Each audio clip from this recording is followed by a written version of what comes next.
Good day. I'm sure as many of you are aware, the Malaysian General Election 15 is coming this weekend.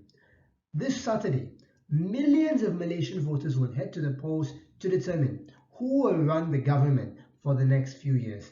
What trend will we as a nation take? In a chaotic field like politics, often it is so confusing and complex, you just don't know what is going on. Today, I will help you understand where things stand as we head into the final stretch of the General Election 15 campaign.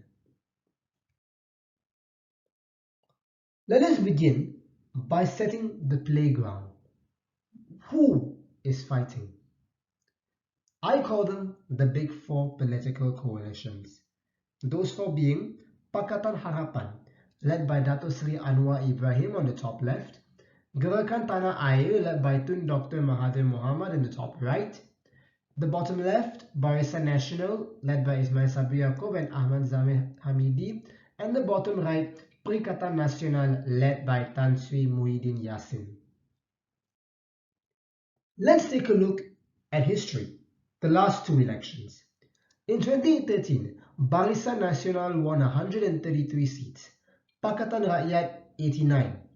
But Barisan Nasional lost the popular vote by 3.5% on nearly 400,000 votes, largely in part due to the tsunami of Chinese voters that turned out to vote and shifted the popular vote balance to Pakatan Rakyat's favor.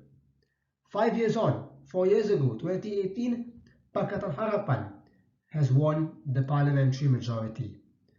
They won it because the presence of Parti Pribumi Bersatu Malaysia, a Malay nationalist party, on the Pakatan Harapan ticket saw rural Malay voters swing toward the Pakatan Harapan coalition.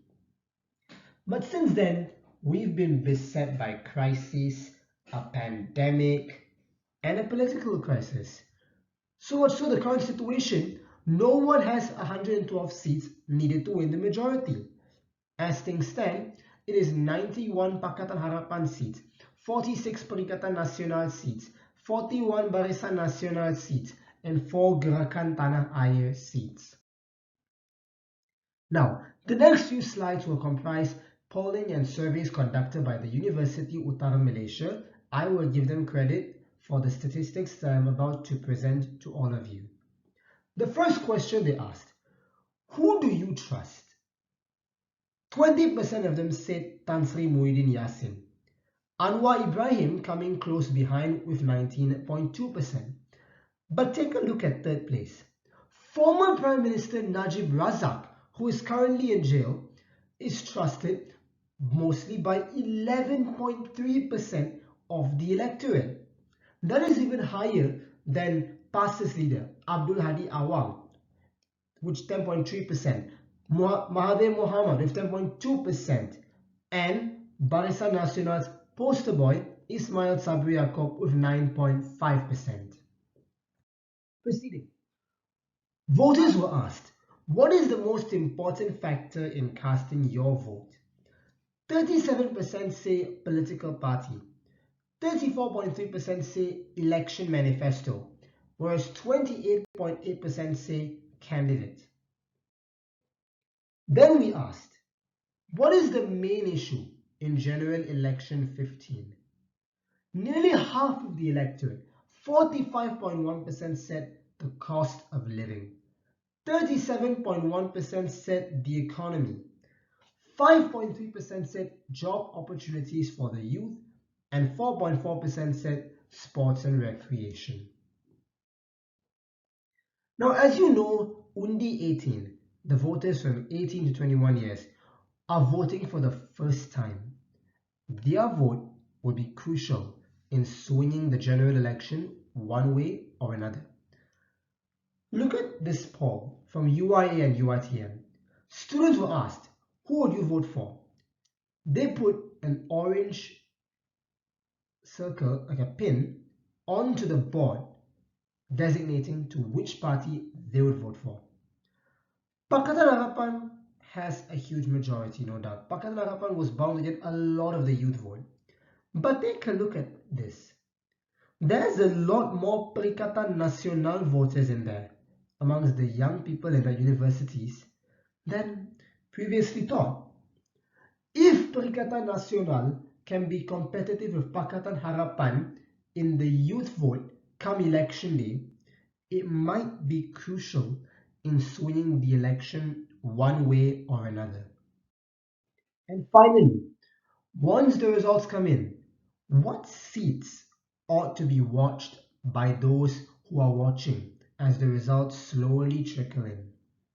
I'll give you 4 seats you should watch. Firstly, Balik Pulau in Penang.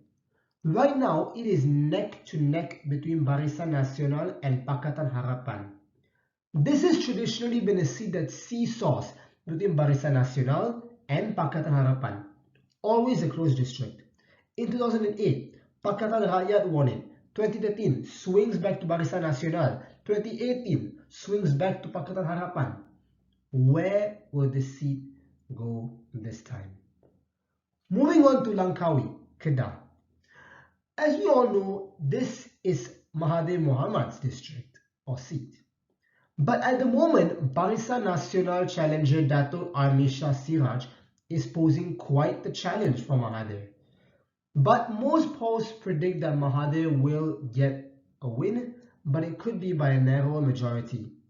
On the contrary, if he were not to get the win in Langkawi, it might be troubling for Mahathir's party as the returns come in.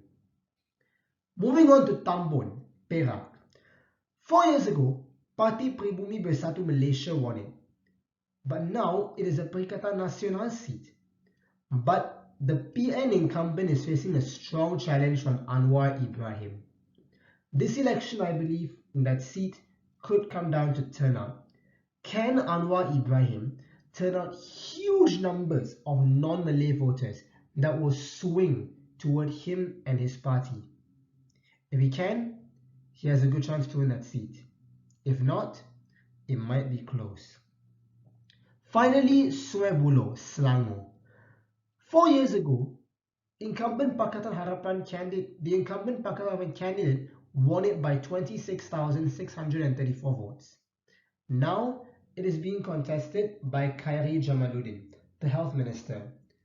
Initially the underdog, after it was announced that the incumbent Pakatan Harapan candidate, Sivarasa Rasia, not running, Khairi Jamaluddin could be expected to be the favorite.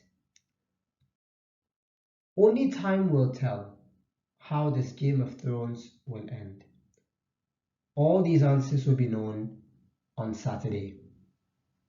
Thank you.